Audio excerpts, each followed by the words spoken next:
이스라엘 백성은 요셉 시대 이후 애굽에서 크게 번성했습니다. 그러나 요셉을 알지 못하는 새 왕이 애굽을 다스리게 되면서 상황은 급변합니다. 바로는 이스라엘 백성의 수가 증가하는 것을 두려워하여 그들을 노예로 삼고 가혹하게 학대하기 시작합니다. 그는 심지어 히브리 남자 아이들을 죽이라는 잔혹한 명령까지 내립니다. 이러한 절망적인 상황 속에서 하나님은 구원자를 준비하고 계셨습니다. 레위 지파의 한 여인이 아들을 낳았는데 그 아이의 아름다움을 본 부모는 3달 동안 아이를 숨깁니다. 더 이상 숨길 수 없게 되자 어머니는 갈대 상자에 아이를 담아 나일강에 띄웁니다. 하나님의 섭리 가운데 바로의 딸이 그 아이를 발견하고 자신의 아들로 삼았으니 그가 바로 모세입니다. 모세는 애굽 왕궁에서 성장하며 당대 최고의 교육을 받았지만 자신의 동족에 대한 애정을 잃지 않았습니다. 장성한 모세는 애굽 사람이 히브리 사람을 치는 것을 보고 애굽인을 죽이는 사건을 일으킵니다.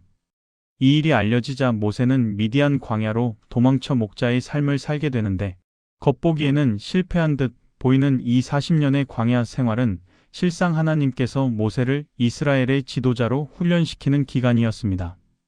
80세가 된 모세가 호렙산에서 양을 치고 있을 때 그는 떨기나무에 불이 붙었는데 타지 않는 놀라운 광경을 목격합니다.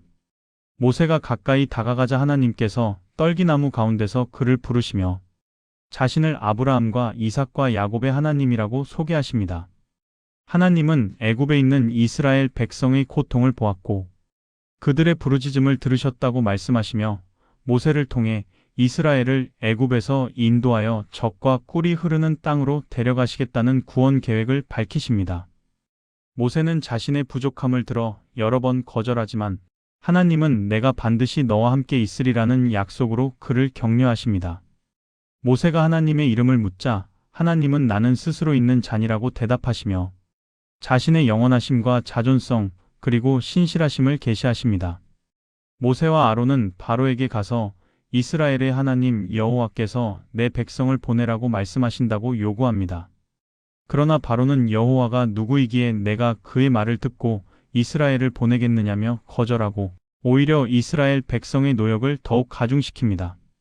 바로의 완악한 마음으로 인해 하나님은 애굽에 10가지 재앙을 내리십니다. 나일강 물이 피로 변하고 개구리, 이, 파리, 가축의 질병, 종기, 우박, 메뚜기, 흑암의 재앙이 차례로 애굽을 덮습니다. 각각의 재앙은 애굽 사람들이 숭배하던 신들에 대한 하나님의 심판이자 여호와만이 참 하나님이심을 드러내는 표징이었습니다. 재앙이 임할 때마다 바로는 잠시 굴복하는 듯 했지만 재앙이 그치면 다시 마음을 강팍하게 했습니다. 마침내 하나님은 마지막이자 가장 무서운 재앙, 곧 장자를 치는 재앙을 예고하십니다. 하나님은 이스라엘 백성에게 각 가정마다 어린 양을 잡아 그 피를 문설주와 임방에 바르라고 명령하십니다. 멸망의 천사가 애굽 땅을 지나갈 때 어린 양의 피를 본 집은 넘어가고 장자를 치는 재앙으로부터 보호받게 됩니다. 6월절 밤 애굽의 모든 장자가 죽임을 당하고 애굽 전역에 큰 통곡이 일어나자 바로는 모세를 불러 너희와 이스라엘 자손은 일어나 내 백성 가운데서 떠나라고 허락합니다. 이스라엘 백성은 약 430년간의 애굽 생활을 끝내고 출애굽의 대장정을 시작합니다. 하나님은 이스라엘 백성을 가까운 길이 아닌 홍해 쪽 광야 길로 인도하시며 낮에는 구름 기둥으로 밤에는 불 기둥으로 그들의 앞에서 인도하십니다. 그런데 바로는 또다시 마음을 바꾸어 병거 600대와 함께 이스라엘을 뒤쫓습니다. 홍해 앞에 이른 이스라엘 백성은 뒤에서 추격해오는 애굽 군대를 보고 극심한 두려움에 빠져 모세를 원망합니다. 이때 하나님께서는 모세에게 지팡이를 들어 바다를 가르라고 명령하십니다. 모세가 손을 바다 위로 내밀자 여호와께서 큰 동풍으로 밤새도록 바닷물을 물러가게 하시고 바다가 마른 땅이 됩니다. 이스라엘 백성은 바다 가운데 마른 땅으로 행하고 물은 그들의 좌우의 벽이 되었으며 뒤따라 들어온 애굽 군대는 하나님께서 바닷물을 되돌리시자 모두 수장됩니다. 이 놀라운 구원을 경험한 후 모세와 이스라엘 백성은 여호와는 나의 힘이요 노래시며 나의 구원이시로다라고 찬양합니다. 그러나 이러한 감격도 잠시 광야로 들어간 백성은 곧 물과 음식 부족으로 불평하기 시작합니다. 마라에서는 쓴 물을 만나 원망하고 신광야에서는 애굽 땅에서 고기, 가마 곁에 앉았던 때와 떡을 배불리 먹던 때에 여호와의 손에 죽었더라면이라고 불평합니다. 하나님은 인내하시며 백성의 필요를 채우십니다. 아침에는 만나를, 저녁에는 메추라기를 보내어 먹게 하시는데 만나는 매일 아침 이슬과 함께 내리는 양식으로 안식일을 제외하고 매일 그날 먹을 만큼만 거두어야 했습니다. 이는 백성에게 날마다 하나님을 의지하는 믿음을 가르치는 교육이었습니다. 르비딤에서 물이 없어 다시 원망할 때는 반석을 쳐서 물이 나오게 하십니다. 르비딤에서는 아말렉과의 전쟁이 일어납니다. 모세가 손을 들면 이스라엘이 이기고 손을 내리면 아말렉이 이기는 상황에서 아론과 훌이 모세의 팔을 붙들어 올려 결국 이스라엘이 승리합니다.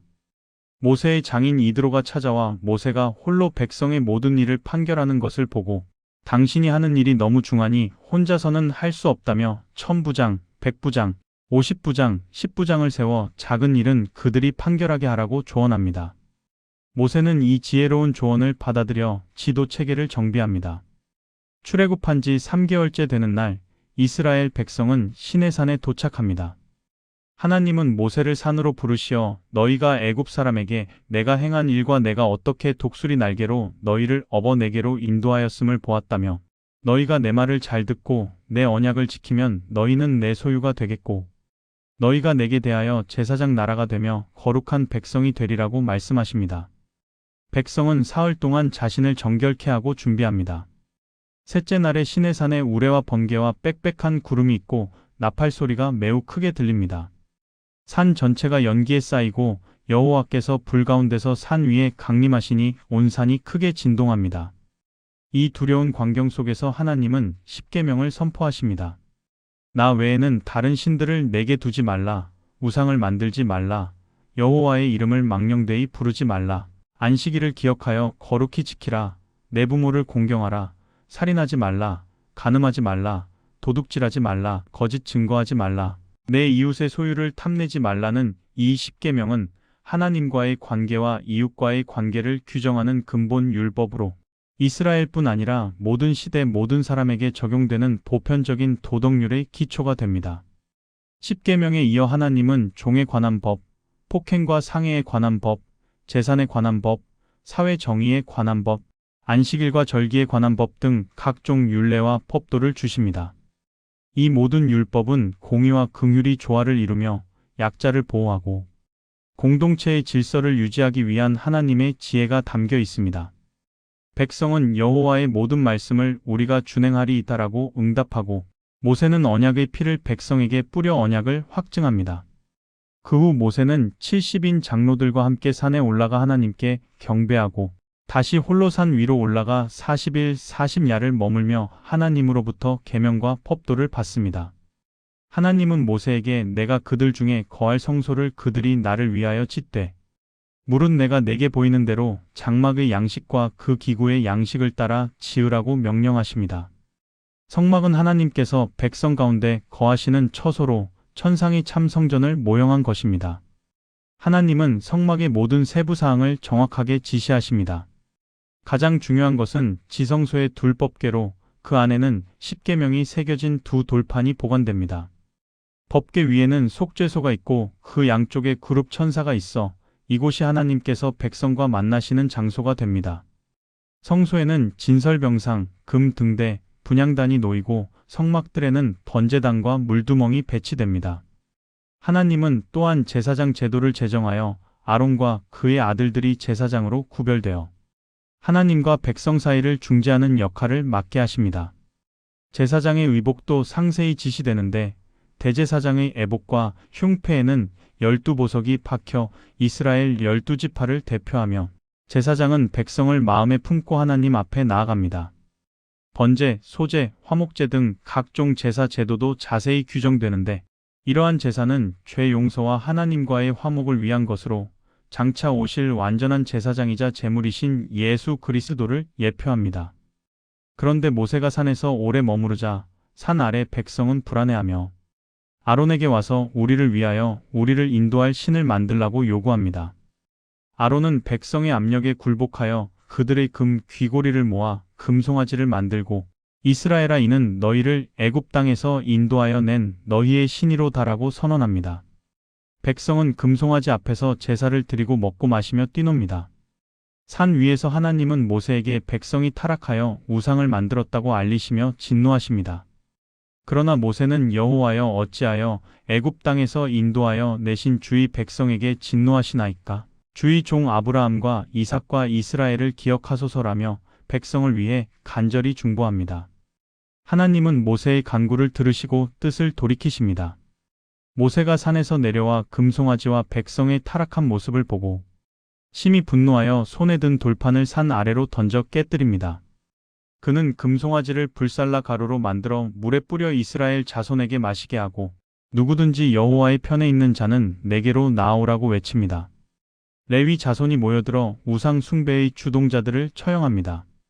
다음 날 모세는 다시 하나님께 나아가 슬프도소이다. 이 백성이 자기들을 위하여 신을 만들어 싸우니 큰 죄를 범하였나이다. 그러나 이제 그들의 죄를 사하시옵소서. 그렇지 아니하시오면 원하건대 주께서 기록하신 책에서 내 이름을 지워버려 주옵소서라며 중보합니다. 하나님은 모세에게 새 돌판 2개를 깎아가지고 다시 산에 오르라고 하십니다. 모세가 산에 오르자 하나님께서 구름 가운데 강림하시어 자신의 이름을 선포하십니다. 여호와라, 여호와라, 자비롭고 은혜롭고 노하기를 더디하고 인자와 진실이 많은 하나님이라. 인자를 천대까지 베풀며 악과 과실과 죄를 용서하리라는 이 계시는 성경 전체에서 하나님의 성품을 가장 포괄적으로 드러내는 중요한 선언입니다. 모세는 즉시 땅에 엎드려 경배하며 주여, 내가 주께 은총을 입었거든 원하건대 주는 우리와 동행하옵소서라고 간구합니다. 하나님은 언약을 새롭게 하시고 가나안 땅을 주시겠다고 약속하시며 이방신을 섬기지 말고 우상과 언약을 맺지 말라고 경고하십니다. 모세가 산에서 내려올 때 그의 얼굴에서 광채가 났으나 자신은 알지 못했습니다. 그는 백성에게 하나님의 명령을 전하며 성막 건축을 위해 자원하는 마음으로 예물을 드리라고 요청합니다. 백성의 반응은 놀랍습니다. 남녀 모두 마음에 원하는 자가 금과 은과 녹과 청색, 자색, 홍색 실과 가는 배와 염소 털과 붉은 물 들인 수양 가죽과 해달 가죽과 조각목과 등유와 관유에 드는 향품과 분향할 향을 가져옵니다. 너무 많은 예물이 모이자 모세는 남녀를 막론하고 성소에 드릴 예물을 다시는 만들지 말라고 공포해야 할 정도였습니다. 하나님께서 지혜와 총명을 주신 브살렐과 오홀리압은 모든 기능공을 이끌고 성막과 그 모든 기구를 하나님의 명령대로 정확히 제작합니다. 법궤, 속죄소, 진설병상, 등대, 분향단, 관유와 향품, 번제단, 물두멍, 뜰의 포장과 기둥, 제사장의 의복 등 모든 것이 완성됩니다. 모세는 모든 일을 검사한 후 하나님의 명령대로 이루어졌음을 확인하고 백성에게 축복합니다. 출애굽 제2년 정월 초하루에 성막을 세우고 모든 기구를 제자리에 놓고 기름을 부어 성별합니다. 아론과 그의 아들들을 씻기고 거룩한 옷을 입혀 기름을 부어 제사장으로 위임합니다. 모든 것이 준비되자 놀라운 일이 일어납니다. 구름이 회막에 덮이고 여호와의 영광이 성막에 충만합니다. 그 영광이 너무 충만하여 모세도 회막에 들어갈 수 없을 정도였습니다. 이스라엘 자손은 그 후 모든 행진에서 구름이 성막 위에서 떠오를 때 길을 떠나고 구름이 떠오르지 않으면 떠나지 않습니다. 낮에는 여호와의 구름이 성막 위에 있고 밤에는 불이 그 가운데 있어 이스라엘 온 족속이 그 모든 행진하는 길에서 그것을 봅니다. 출애굽기는 우리에게 깊은 교훈을 줍니다. 하나님은 절망적인 상황 속에서도 구원의 계획을 준비하시는 신실하신 분이심을 보여줍니다. 모세의 80년 인생이 결코 헛되지 않았듯이 우리 삶의 모든 과정도 하나님의 섭리 가운데 있음을 믿어야 합니다.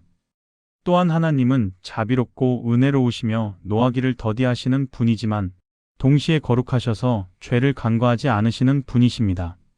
금송아지 사건은 우리가 얼마나 쉽게 하나님을 떠나 우상을 만들 수 있는지를 경고하며 모세의 중보는 참된 지도자의 심장이 무엇인지를 보여줍니다. 백성이 자원하는 마음으로 성막 건축에 참여한 모습은 하나님의 일에 기쁨으로 헌신하는 것이 얼마나 아름다운지를 가르쳐 줍니다. 무엇보다 성막에 임한 하나님의 영광은 하나님께서 우리와 함께 하기를 원하시는 임마누엘의 하나님이심을 선포합니다.